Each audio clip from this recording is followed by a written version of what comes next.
Python feels easy at first because everything seems to work exactly as expected. Then one day, a loop behaves strangely, a function returns something unexpected, or a list changes when you didn't touch it. That's when most beginners wonder, wait, what just happened? The answer usually isn't advanced programming, it's understanding the fundamentals that have been working behind the scenes all along. A lot of people learn Python by memorizing commands, and that works fine until they try building something real. Then suddenly, code starts behaving in ways they didn't expect because they never learned what was happening underneath.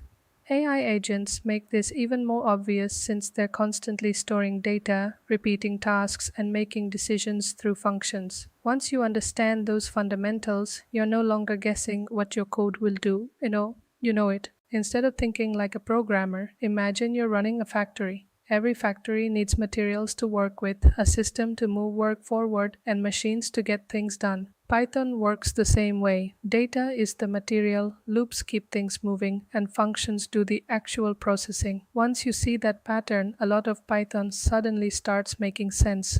Think of variables as labeled containers sitting on your desk. One container might hold a number, another some text, and another a whole collection of items. The interesting part is that Python figures out the type of container automatically. You don't have to tell it. That flexibility makes Python easy to start with, but it's also why understanding data types becomes so important later. If AI agents had a memory system, lists and dictionaries would be doing most of the work.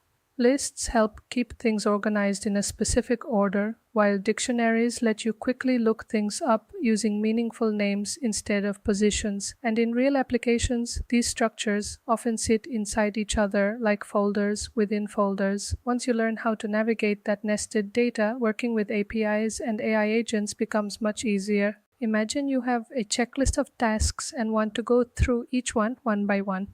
A for loop does exactly that. It automatically moves to the next item without you keeping track of positions yourself. That's why Python loops feel so clean and readable compared to many other languages. You simply focus on what needs to happen, and the loop handles the repetition. A while loop is like telling someone, keep going until the job is finished.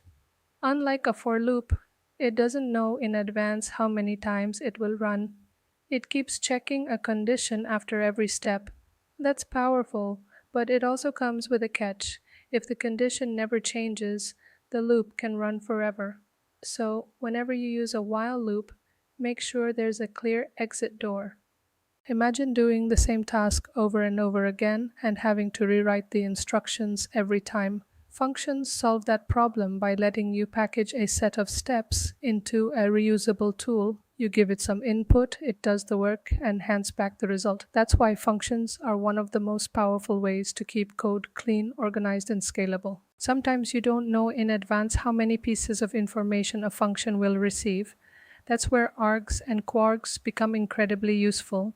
They let your function stay flexible instead of expecting a fixed number of inputs. Think of asterisk args as collecting extra items into a bag, while double asterisk quarks collects labeled information into a directory. This flexibility is one reason AI systems can handle dynamic configurations and changing requirements so easily.